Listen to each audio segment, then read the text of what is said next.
दोस्तों ये सच्ची कहानी है साल 1820 की, जब कुछ लोग एसेक्स नामक शिप पर समुद्र में व्हेल मछलियां पकड़ने जाते हैं ताकि उनके अंदर से वो लोग ऑयल निकाल सकें।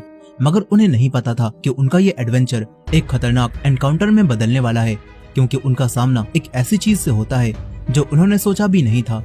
अब क्या वो सभी लोग जिंदा बचकर वापस आ पाएंगे या सभी लोग मारे जाएंगे? चलिए जानते हैं इस कहानी में। तो कहानी की शुरुआत साल 1850 से होती है, जहां पर हम हरमल नाम के एक काफी मशहूर राइटर को देखते हैं जो अपनी किसी नई स्टोरी के लिए काफी दूर से एक आइलैंड में किसी से मिलने के लिए आया होता है। यहाँ पर हरमल ये सोच रहा था कि क्या वो इंसान मेरे ऑफर पर अपनी स्टोरी बताएगा भी या फिर नहीं। यहाँ हरमल ये सोचते हुए ही एक घर के डोर को नॉक करता है, लेकिन यहाँ पर रहने वाली लेडी हरमल को एक कस्टमर समझकर वापस भेजने लगती है। तभी हरमल इस लेडी को एक लेटर दिखाता है और ये देखकर ये लेडी पहचान जाती है कि ये तो वही मशहूर राइटर हरमल है जो कि मेरे पति से मिलने आया हुआ है। ये देखकर ये लेडी हरमल को तुरंत ही अपने घर के अंदर बुला लेती है और अपने हस्बैंड थॉमस के पास लेकर आती है। थॉमस एक काफी ओल्ड मैन होता है जो कि अब हरमल की बेइज्जती करने लगता है और कहता है कि तुम शायद कोई पागल ही होगे जो कि मुझसे सिर्फ मिलने के लिए इतनी दूर तक आए हो। लेकिन हरमल को थॉमस की बातों का बुरा नहीं लगता। यहाँ हरमल थॉमस को कुछ पैसे देता है और थॉमस से उसकी स्टोरी बताने के लिए बोलता है।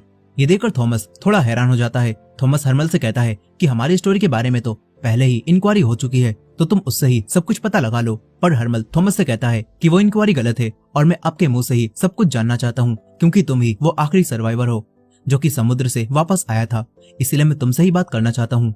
यहाँ अब हरमल की ये बातें सुनकर थॉमस को गुस्सा आने लगता है। वो उस बारे में बात नहीं करना चाहता था और इसीलिए वो हरमल को अपने घर से जाने के लिए बोलता है। ये सुनकर अब हरमल भी यहाँ से जाने लगता है। तभी थॉमस की वाइफ हरमल को जाने से रोकती है और कहती है कि उसने कभी भी उस हादसे के बारे में बात नहीं की, लेकिन तुम मुझे थोड़ा टाइम दो, मैं उससे बात करती हूँ।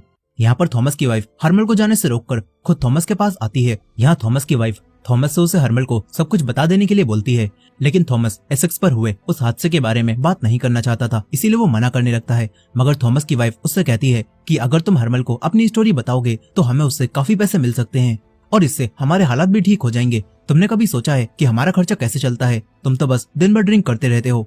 ये सब सुनने के बाद अब थॉमस स्टोरी बताने के लिए राजी हो जाता है। यहाँ थॉमस हरमल से कहता है कि मैं सिर्फ उतनी ही स्टोरी बताऊंगा जितना मेरा मन होगा, और हरमल भी इस बात पर राजी हो जाता है।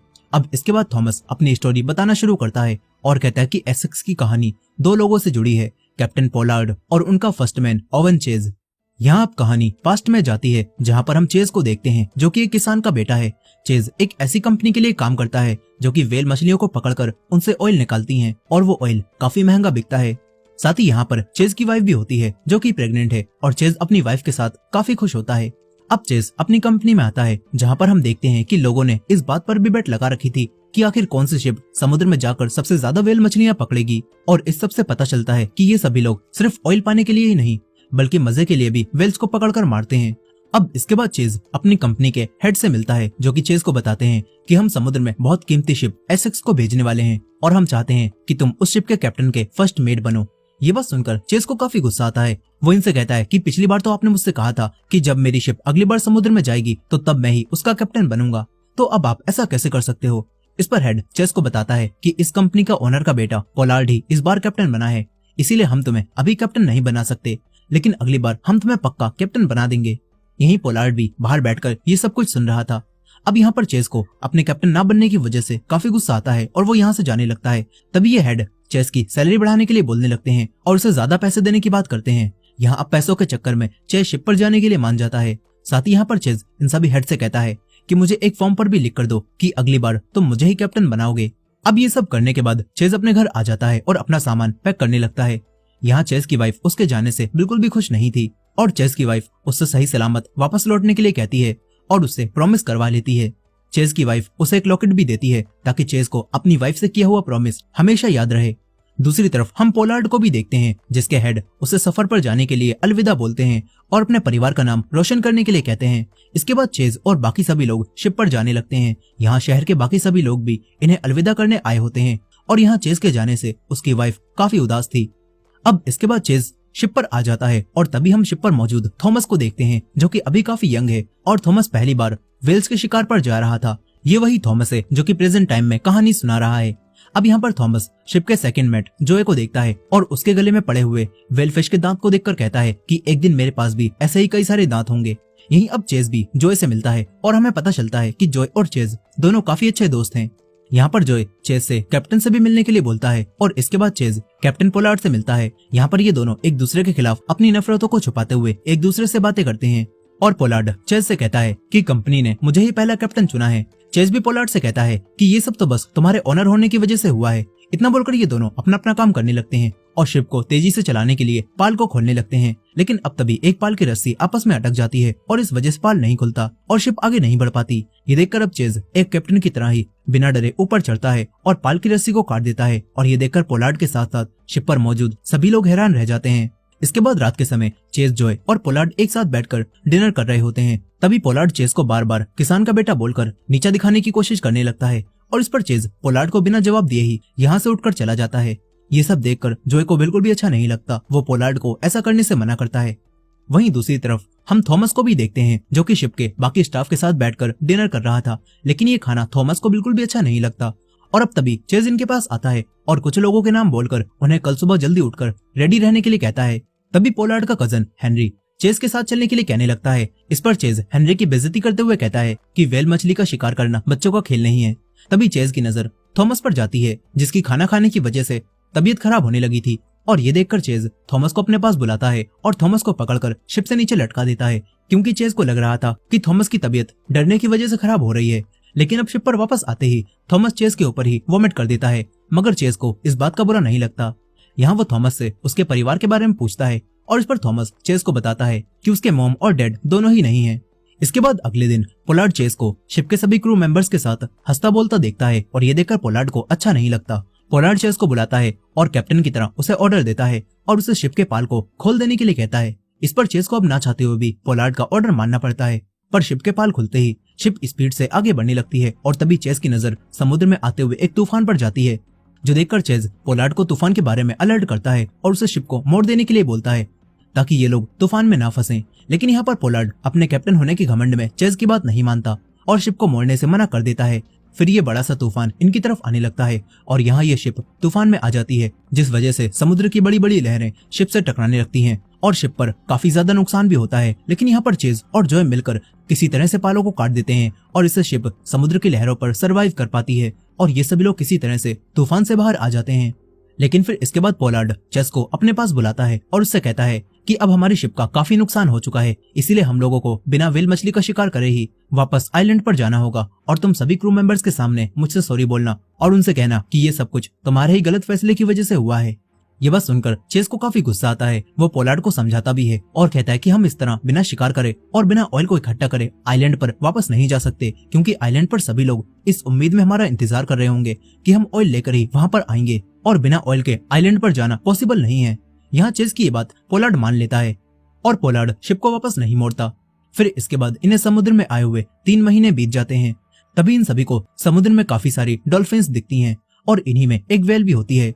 ये देखकर सभी लोग अपनी अपनी बोट में उतरकर व्हेल का शिकार करने चले जाते हैं। यहाँ चेज एक रस्सी को अपने भाले में बांधता है और व्हेल के मारता है और जैसे ही भाला व्हेल के लगता है तो वो व्हेल इनकी बोट को भी अपने साथ खींचने लगती है और ये सब देखकर थॉमस को काफी मजा आ रहा था। थॉमस अपने पहले व्हेल के शिकार को एंजॉय कर रहा होता है, लेकिन अब तभी वो व्हेल पानी के अंदर जाने लगती है और ये देखकर चेज अपनी रस्सी को लंबा करता है और साथ ही वो अपने साथी जॉय से भी उसकी रस्सी को लेकर उसी में अटैच कर देता है। लेकिन वो व्हेल रुकने का नाम ही नहीं लेती और समुद्र के नीचे चलती ही चली जाती है। ये देखकर जॉय और बाकी सभी लोग चेज से रस्सी को काट देने के लिए बोलते हैं ताकि इनकी बोट पानी में ना डूब जाए, लेकिन चेज अभी सभी को ऐसा करने से मना करता है और थोड़ा वेट करने के लिए बोलता है।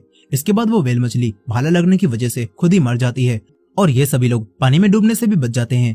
अब इसके बाद ये सभी लोग उस व्हेल मछली को पकड़कर अपनी शिप पर ले आते हैं और फिश को काटकर उसके अंदर से ऑयल निकालने का काम शुरू कर देते हैं। यहाँ पर कुछ लोग ज्यादा बड़ा होने की वजह से व्हेल के अंदर नहीं जा पाते और उन्हें ऑयल निकालने में दिक्कत आने लगती है। ये देखकर चेज इनसे किसी छोटे को व्हेल के अंदर भेजने के लिए बोलता है और तभी चेज की नजर थॉमस पर जाती है और चेज थॉमस को व्हेल के अंदर जाने का ऑर्डर देता है। यहाँ थॉमस भी चेज की बात को नहीं काट पाता और ना चाहते हुए भी वो व्हेल के अंदर चला जाता है। ये काम करने में थॉमस को काफी अजीब लगता है। प्रेजेंट टाइम में थॉमस हरमन को बताता है कि व्हेल के अंदर जाना मेरे लिए जिंदगी का एक सबक था। साथ ही यहाँ पर थॉमस हरमन को अपने बनाए हुए वही सारे मैप भी दिखाता है जिन जगहों पर वो सफर के दौरान गया था। अब इसके बाद कहानी वापस पास्ट में जाती है, जहाँ अब चेज और बाकी सभी लोगों को शिकार किए हुए काफी दिन बीत चुके थे और इनके पास अब खाने पीने का सामान भी खत्म होने लगता है। साथ ही ने आसपास कोई आइलैंड भी दिखाई नहीं देता, जिससे चेज और शिप के बाकी सभी लोग परेशान हो जाते हैं। लेकिन तभी इन सभी लोगों को एक आइलैंड दिखाई देता है और सभी लोग जान बचाने के लिए उस आइलैंड पर आ जाते हैं। यहाँ पर ये लोग ऑयल के बदले में कुछ खाने की डील भी करते हैं और इसी आइलैंड पर इन्हें एक स्पेनिश शिप का कैप्टन भी दिखाई देता है, जो कि यहाँ आकर अटक चुका था। फिर पोलार्ड, जॉय और चेज भी इस कैप्टन से मिलते हैं और इससे यहाँ पर अटकने की वजह पूछते हैं। इस पर ये स्पेनिश कैप्टन इन्हें बताता है कि मेरा सामना सैकड़ों व्हेल से हुआ था और उनके हमले में ही मैंने अपना एक हाथ और अपने कुछ साथियों को खो दिया। यहाँ जॉय को कैप्टन की इन बातों पर विश्वास नहीं होता और जॉय उसकी बातों का मजाक बनाने लगता है। ये सुनकर ये कैप्टन यहाँ से चला जाता है। लेकिन अब पोल्ड जॉय और चेज से कहता है कि इस बार हमें उन्हीं सैकड़ों व्हेल्स के पास जाना चाहिए जिनके बारे में कैप्टन बात कर रहा था, और हम उन्हें पकड़कर उनसे ऑयल निकालकर वापस घर जा सकते हैं। यहाँ पर चेज और जॉय भी पोलार्ड की इन बातों को मान जाते हैं और अगले दिन ये सभी लोग उसी जगह पर जाने लगते हैं जहाँ उस स्पेनिश कैप्टन ने सैकड़ों व्हेल्स को देखा था। मगर यहाँ पर पोलार्ड का कजन हेनरी पोलार्ड से वहां जाने से मना करने लगता है। लेकिन पोलार्ड हेनरी से कहता है कि अगर तुम नहीं जाना चाहते तो तुम वापस जा सकते हो, लेकिन मैं तो व्हेल्स को पकड़कर अपने परिवार का नाम रोशन जरूर करूंगा। अब इसके बाद इन सभी लोगों को समुद्र में चलते हुए 14 महीने बीत जाते हैं और फिर एक दिन अचानक से चेज को अपने आसपास किसी बड़ी व्हेल के होने का एहसास होता है और तभी इन्हें यहाँ पर व्हेल्स का एक झुंड दिखता है, जो देखकर सभी लोग जोश में आ जाते हैं और व्हेल्स का शिकार करने जाने लगते हैं। यहाँ ये सभी लोग एक एक करके व्हेल्स को पकड़ने की कोशिश करने लगते हैं। लेकिन अब तभी एक बड़ी सी व्हेल चेज की बोट को टक्कर मारती है, जिससे चेज, थॉमस और बाकी सभी लोग पानी में गिर जाते हैं। तभी इन्हें यहाँ पर वो व्हेल भी दिखाई देती है, जो कि बाकी सभी व्हेल से काफी बड़ी थी। यहाँ पर ये सभी लोग पानी में गिरी हुई बोट को सीधा करके फिर से उसके ऊपर आ जाते हैं और चेज अपनी टीम को लेकर वापस शिप पर आता है और फिर अपनी बोट को ठीक करने लगता है। दूसरी तरफ पोलार्ड की टीम भी व्हेल को पकड़ रही थी और ये लोग व्हेल के अंदर अपना भाला घुसा देते हैं। वहीं चेज जोर जोर से अपनी बोट पर हथौड़े मारने लगता है और उसकी आवाज एक व्हेल तक जाती है और वो बड़ी सी व्हेल अब इनकी शिप पर ही हमला कर देती है और उसकी एक टक्कर से ही इस शिप में काफी बड़ा छेद हो जाता है और शिप के अंदर पानी आने लगता है। यहाँ व्हेल को लगातार हमला करते हुए देखकर चेज अपने सभी लोगों से व्हेल से फाइट करने के लिए बोलता है और व्हेल पर हमला करने की तैयारी करने लगता है। यहाँ अब जैसे ही व्हेल इनके पास आती है तो वैसे ही चेज व्हेल की आंख के पास एक भाला घुसा देता है। लेकिन अब व्हेल भाले से बंधी रस्सी को लेकर दूर जाने लगती है, जिससे अब शिप पर भी बुरी तरह से तोड़फोड़ मचने लगती है और थॉमस भी पानी में गिर जाता है। यही व्हेल भी उस भाले को तोड़ देती है और आगे भाग जाती है। लेकिन अब पूरे जहाज का हाल काफी खराब हो जाता है और ये सब देखकर पोलार्ड और जॉय को भी अपनी अपनी पकड़ी हुई व्हेल मछलियों को छोड़ना पड़ता है। यहाँ पोलार्ड थॉमस को भी बचा लेता है। लेकिन अब ये सभी लोग अपने टूटे हुए शिप को देखकर काफी उदास हो जाते हैं। यहाँ चेज पोलार्ड को सब कुछ बताता है कि कैसे ये शिप टूटी और ये सुनकर पोलार्ड सभी लोगों से शिप से जरूरी सामान लेकर बोट में चढ़ जाने के लिए बोलता है और ये सभी लोग मिलकर जरूरत का सामान शिप से बाहर निकालने लगते हैं। लेकिन अब तभी व्हेल मछली के अंदर से निकला हुआ वही ऑयल लीक होने लगता है और पूरी शिप पर आग लग जाती है।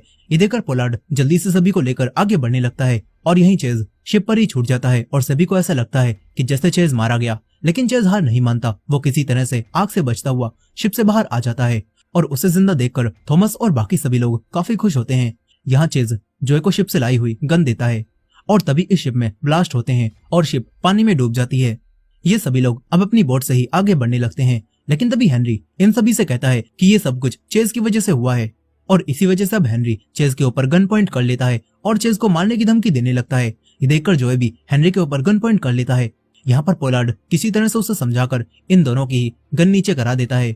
लेकिन अब किसी को भी कुछ समझ नहीं आता कि आखिर इन्हें क्या करना चाहिए। फिर चेज और पोलार्ड कंपास और मैप की मदद से किसी आइलैंड को ढूंढने की कोशिश करते हैं। लेकिन अब इन सभी लोगों की हालत काफी खराब होने लगती है। इसके बाद रात के समय ये सभी लोग एक तूफान में अटक जाते हैं और यही तूफान में सरवाइव करते करते जॉय के सर में काफी गहरी चोट लग जाती है। इसी तूफान के अंदर चेज को वही व्हेल भी दिखाई देती है जो कि अब भी इनके आसपास थी और ये देखकर चेज को काफी हैरानी होती है। अब इसके बाद तूफान शांत होता है और ये सभी लोग दोबारा से आगे बढ़ने लगते हैं। लेकिन यहाँ पर चेज जॉय को देखता है जिसकी हालत चोट लगने की वजह से खराब हो चुकी थी और यहाँ चेज जॉय को कुछ पानी पिलाता है। यही जॉय भी सभी को उदास देखकर सबके सामने ये दिखाने की कोशिश करने लगता है कि वो अभी भी ठीक है। लेकिन असल में जॉय अंदर से काफी कमजोर हो चुका था और इसीलिए अब हेनरी और उसके कुछ दोस्त जॉय को पानी पिलाने से मना करने लगते हैं। उन्हें लगता है कि जॉय को खिलाना पिलाना हमारे राशन की बर्बादी है, क्योंकि हमें मरते हुए इंसान पर अपने खाने पीने को बर्बाद नहीं करना चाहिए। यहाँ प्रेजेंट टाइम में जब थॉमस ये बात हरमन को बताता है तो तब उसकी भी हालत खराब होने लगती है। उसे ऐसा फील होने लगता है कि जैसे उसने बोट पर किया वो सब गलत था। इसीलिए अब थॉमस आगे कहानी सुनाने से मना करने लगता है और हरमन से उसके पैसे लेकर वापस चले जाने के लिए बोलता है। लेकिन अब तभी हरमन थॉमस से कहता है कि मैं भी एक अच्छा राइटर नहीं हूँ, लेकिन आपकी स्टोरी लिखकर मैं कुछ बनना चाहता हूँ, और अगर ऐसा नहीं हो पाया तो शायद मैं कहानियां लिखना ही बंद कर दूंगा। यहाँ पर थॉमस हरमन की बातों को समझता है और आगे कहानी सुनाने लगता है। इसके बाद कहानी फिर से पास्ट में जाती है, जहाँ पर इन सभी लोगों को बोट पर अटके हुए 34 दिन बीत चुके थे। यहाँ पर ये सभी लोग थोड़ा थोड़ा खाना खाकर अभी भी सरवाइव कर रहे होते हैं, और अब तभी इन सभी लोगों को एक आइलैंड दिखाई देता है और ये सभी लोग जल्दी जल्दी आइलैंड की तरफ जाने लगते हैं। लेकिन तभी चेस को पानी के अंदर कुछ हलचल दिखाई देती है और चेस सभी को बोट रोककर अपने हथियार तैयार करने के लिए कहता है, और फिर दोबारा से वही बड़ी सी व्हेल मछली इन लोगों पर हमला कर देती है और इन सभी लोगों को पानी में गिरा देती है, जिसमें काफी सारे लोगों की डेथ भी हो जाती है। लेकिन ये सभी लोग किसी तरह से व्हेल मछली से बचकर आइलैंड पर आ जाते हैं, और इस समय चेस का वो लॉकेट भी खो जाता है जो कि उसकी वाइफ ने उसे दिया था। यहाँ आते ही सबसे पहले चेज फिश को पकड़कर उसे खाने लगता है, और बाकी सभी लोग भी अपना पेट भरने के लिए कुछ न कुछ खाने लगते हैं। इसके बाद पोलार्ड अपने सभी लोगों से इस आइलैंड पर रात और दिन हर समय आग जलाए रहने के लिए बोलता है, ताकि अगर कोई शिप इस आइलैंड के पास से गुजरे तो वो इन सभी को देख सके। यहीं अब चेज इस आइलैंड पर खाना ढूंढने के लिए आगे जाता है, और तभी यहाँ पर उसे एक गुफा दिखाई देती है, जिसके अंदर खाना तो नहीं था, लेकिन यहाँ पर उसे काफी सारे इंसानों के कंकाल दिखते हैं, जिन्हें देखकर चेज समझ जाता है कि काफी सारे लोग यहाँ पहले भी फंसकर मर चुके हैं और उनकी मदद के लिए कोई भी शिप नहीं आई। चेज अपने बाकी लोगों को भी ये सब दिखाता है और बताता है कि इन लोगों ने भी यहाँ काफी समय तक शिप का इंतजार किया होगा, और इसी वजह से ये लोग यहाँ पर मारे गए, और हमें भी बचाने के लिए कोई शिप यहाँ पर नहीं आने वाली, इसलिए हमें आगे बढ़ना चाहिए। ये सब जानने के बाद अब कैप्टन पोलार्ड भी व्हेल मछली को मारने के लिए अपना हथियार तैयार करने लगता है, और यहाँ चेज और पोलार्ड फिर से आगे बढ़ने का फैसला करते हैं। इसके बाद अगले दिन ये सभी लोग अपनी टूटी हुई बोट को रिपेयर करते हैं। यहाँ पोलार्ड के दो साथी आइलैंड के बाहर जाने से मना करने लगते हैं, क्योंकि उन्हें ऐसा लगता है कि कोई ना कोई इनकी मदद के लिए आ ही जाएगा। और यहीं जॉय की हालत भी काफी खराब होती है, वो भी चेज से इस आइलैंड से जाने से मना करने लगता है, और ये देखकर चेज काफी इमोशनल हो जाता है, और ना चाहते हुए भी चेज को अपने दोस्त जॉय को बाय बोलना पड़ता है। लेकिन चेज जॉय से प्रॉमिस करता है कि अगर वो जिंदा बच गया तो वो उसे वापस लेने जरूर आएगा, और फिर ये सभी लोग इस आइलैंड से भी आगे बढ़ जाते हैं। अब इसके बाद इन्हें समुद्र में भटके हुए 48 दिन बीत जाते हैं। तभी पोलार्ड और चेज की बोट भी एक दूसरे से बिछड़ जाती हैं। यहाँ पर चेज और थॉमस को अपनी बोट पर अपना एक साथी मरा हुआ दिखाई देता है, जो कि भूख और प्यास से मर गया था, और अब एक आदमी उसकी बॉडी को समुद्र में फेंकने के लिए बोलने लगता है, लेकिन चेज उसे ऐसा करने से मना करता है, और चेज सभी लोगों को उस मरे हुए आदमी की बॉडी को खाकर ही अपना पेट भरने के लिए बोलता है। और ये सुनकर थॉमस को रोना आने लगता है, लेकिन अब इनके पास जिंदा रहने के लिए कोई और ऑप्शन नहीं था, इसीलिए इन्हें ये काम भी करना पड़ता है। यहाँ प्रेजेंट टाइम में ये सब बातें बताते हुए थॉमस काफी दुखी हो जाता है। उसे ऐसा लगता है कि अब हरमन उसे जज कर रहा होगा, लेकिन हरमन थॉमस से कहता है कि क्या तुमने अपनी वाइफ को इंसानों की बॉडी खाने वाली बात बताई है। इस पर थॉमस हरमन से कहता है कि अगर मैंने अपनी वाइफ को ये सब बता दिया होता तो वो मुझे कब की छोड़कर चली गई होती। लेकिन तभी थॉमस की वाइफ उसके पास आती है, जो कि ये पूरी कहानी सुन रही थी, और ये सब जानकर थॉमस की वाइफ उससे कहती है कि अगर तुमने मुझे पहले ये सब बता दिया होता तो तब भी मैं तुम्हें छोड़कर नहीं जाती। ये सब सुनकर थॉमस अब काफी ज्यादा रोता है, और तभी उसकी वाइफ उसे हौसला देती है और अपनी स्टोरी को पूरा करने के लिए बोलती है। अब इसके बाद कहानी फिर से पास्ट में जाती है, जहाँ पर समुद्र में फंसा रहने की वजह से अब थॉमस की हालत भी खराब होने लगी है। लेकिन चेज उसे हौसला देता है और कहता है कि एक दिन हम घर वापस जरूर जाएंगे, इसीलिए तुम हिम्मत मत हारो। यहाँ पर थॉमस चेज से उसके परिवार के बारे में भी पूछता है, और इस पर चेज थॉमस को बताता है कि मेरी एक वाइफ है और मुझे नहीं पता कि मेरा बेटा हुआ होगा या फिर बेटी। खैर अब इन सभी लोगों को समुद्र में भटकते हुए 71 दिन बीत जाते हैं, और अभी तक इन्हें कोई भी शिप या फिर आइलैंड नहीं मिला होता। यहाँ पर पोलार्ड की बोट पर भी खाना खत्म हो चुका था, और इस वजह से ये सभी लोग एक गेम खेलते हैं, जिसमें जिसके पास सबसे छोटी स्टिक आएगी तो उसे अपनी जान देनी होगी, और बाकी सभी लोग उसे खाकर जिंदा रहेंगे। यहाँ ये सभी लोग एक एक स्टिक को लेते हैं, और पोलार्ड के पास सबसे छोटी स्टिक आती है, जो देखकर हेनरी सभी लोगों से दोबारा गेम करने के लिए बोलता है। लेकिन अब पोलार्ड इन्हें ऐसा करने से मना करने लगता है और हेनरी को गन देकर उसे मार देने के लिए बोलता है। लेकिन यहाँ पर हेनरी पोलार्ड से कहता है कि आप हमारे कैप्टन हो, हमें आपकी जरूरत है। लेकिन पोलार्ड कहता है कि तुम मुझे मार दो, मगर हेनरी पोलार्ड पर गोली नहीं चला पाता, और वो पोलार्ड और दूसरे लोगों को बचाने के लिए खुद को ही गोली मार लेता है, और वो गन भी पानी में गिर जाती है। इसके बाद सभी लोग हेनरी को खाने की तैयारी करने लगते हैं।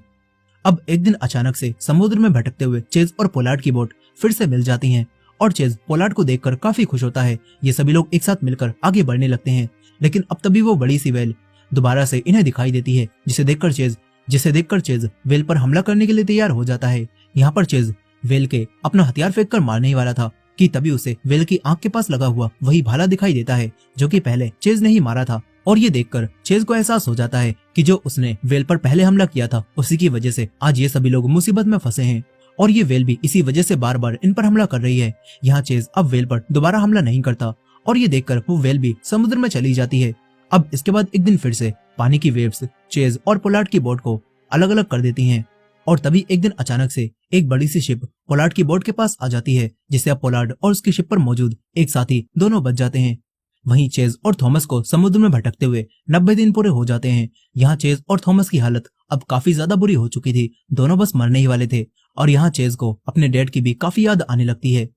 और अब तभी थॉमस को आसमान में एक बर्ड उड़ती हुई दिखाई देती है। थॉमस उठकर ये देखता है तो उसके सामने एक आइलैंड था और ये देखकर थॉमस चेज को भी होश में लाने की कोशिश करता है और ये सभी लोग अब जिंदा बच जाते हैं। इसके बाद कुछ महीने फिर से शिप पर सफर करने के बाद आखिरकार ये सभी लोग अपने घर वापस आ ही जाते हैं, जहाँ पर सभी लोग इन्हें जिंदा देखकर काफी हैरान थे। यहाँ चेज अपनी वाइफ से भी मिलता है और ये देखकर चेज की वाइफ काफी रोती है और उसे गले लगा लेती है। यहाँ चेज पहली बार अपने बच्चे से मिलता है जो कि एक बेटी थी और उसे देखकर वो काफी खुश होता है। अब इसके बाद रात के समय चेज की कंपनी के वही सारे हेड चेज और पोलार्ड को फिर से अपने पास बुलाते हैं। यहाँ पर पोलार्ड अपने डैड और कंपनी के हेड की तरफ से चेज से कहता है कि तुम होने वाली इंक्वायरी में झूठ बोल देना और ये सच मत बताना कि हमारी शिप पर एक वेल ने हमला किया था और ऐसा बोल देना कि शिप का टूटना एक हादसा था। लेकिन पोलार्ड कहता है कि आखिर मैं झूठ क्यों बोलूं। इस पर वो सभी हेड कहते हैं कि हमें वेल से बहुत सारा ऑयल मिलता है और ये कंपनी इसी वजह से इतनी अमीर है, लेकिन अगर ये खबर फैल गई कि वेल की वजह से कई सारे लोगों की जान गई है तो फिर लोग वेल को पकड़ने जाना बंद कर देंगे और फिर ये पूरी कंपनी ही बर्बाद हो जाएगी। इसी वजह से पोलार्ड और कंपनी के हेड चेज को ये सब करने के लिए कहते हैं और कहते हैं कि इसके बदले में हम तुम्हें काफी पैसा भी देंगे। लेकिन चेज इन सभी से ऐसा करने से मना कर देता है और चेज सच का साथ देने का फैसला करता है। साथ ही चेज पोलार्ड से भी एक कैप्टन होने के नाते सच बोलने के लिए कहता है और यहाँ से चला जाता है। अब तभी थॉमस भी चेज से मिलता है जो कि जिंदा बचकर काफी खुश था। यहाँ पर चेज उसी वेल के दांत वाले लॉकेट को थॉमस को दे देता है जो कि जोए ने आइलैंड पर रहते समय चेज को दिया था और यहाँ चेज उस लॉकेट को थॉमस को सौंपता है और उसे गुड लक बोलकर यहाँ से चला जाता है। प्रेजेंट टाइम में हम उस लॉकेट को थॉमस के पास आज भी देखते हैं और थॉमस ने उस लॉकेट को काफी ध्यान से रख रखा था। अब इसके बाद पोलार्ड इंक्वायरी में जाता है और यहाँ पर पोलार्ड सभी से झूठ नहीं बोल पाता और सभी को सच बता देता है कि वेल ने हमारी शिप पर हमला किया था और इसी वजह से कई सारे लोग मारे गए। यहाँ पोलार्ड की ये बात सुनकर उसके डैड और कंपनी के सारे हेड काफी हैरान होते हैं, मगर पोलार्ड को सच बताकर काफी अच्छा लगता है। यहाँ पर प्रेजेंट टाइम में थॉमस हरमन को बताता है कि पोलार्ड के सच बताने के बाद भी उन सभी लोगों ने वही लिखा है जो कि कंपनी के सारे हेड चाहते थे। साथ ही यहाँ पर थॉमस हरमन को बताता है कि पोलार्ड फिर से उस वेल मछली को देखने के लिए काफी समय तक समुद्र में रहा था, लेकिन वो वेल मछली उसे फिर से कभी भी नहीं दिखाई दी। और थॉमस हरमन को ये भी बताता है कि चेज अपने वादे का पक्का था, इसीलिए वो शिप लेकर वापस जोय को बचाने के लिए उसी आइलैंड पर गया। लेकिन वहां पर तब तक जोय की मौत हो चुकी थी, मगर पोलार्ड के बाकी साथी जो कि वहां पर रह गए थे वो किस्मत से वहां पर जिंदा थे और वो लोग भी बच गए। इसके बाद चेज भी अपने घर को छोड़कर दूसरे आइलैंड पर अपने परिवार के साथ रहने चला गया। यहाँ पर थॉमस हरमन को अपनी पूरी स्टोरी सुना देता है और बातें करते करते कब रात से सुबह हो गई इन्हें इस बारे में पता भी नहीं चलता। और तभी थॉमस हरमन से पूछता है कि क्या तुम ये स्टोरी अपनी नॉवल में लिखोगे। इस पर हरमन थॉमस से कहता है कि आपकी इस स्टोरी पर कोई भी बिलीव नहीं करेगा, लेकिन इससे इंस्पायर होकर काफी सारी स्टोरीज लिखी जाएंगी। ये सुनकर थॉमस हरमन के दिए हुए पैसे वापस करने लगता है, लेकिन हरमन अब पैसे वापस नहीं लेता और वो थॉमस को ही पैसे रखने के लिए बोलता है ताकि थॉमस की लाइफ अच्छे से गुजर सके। और यहाँ पर थॉमस की वाइफ वो पैसे ले लेती है। अब इसके बाद हरमन थॉमस को बाय बोलकर यहाँ से चला जाता है। फिर इसके 1 साल बाद हरमन थॉमस की इस स्टोरी को एक नॉवल में लिख देता है जिसका नाम मॉबी डिक होता है और ये स्टोरी काफी ज्यादा फेमस होती है और एक नॉवल से ही इंस्पायर होकर ये पूरी मूवी बनाई गई है जो कि इसी सच्ची कहानी पर बेस्ड है। तो दोस्तों ये कहानी आपको कैसी लगी कमेंट करके जरूर बताइएगा और ये वीडियो पसंद आई हो तो वीडियो को लाइक करके हमारे चैनल को भी सब्सक्राइब जरूर कर लीजिएगा। मिलते हैं नेक्स्ट वीडियो में।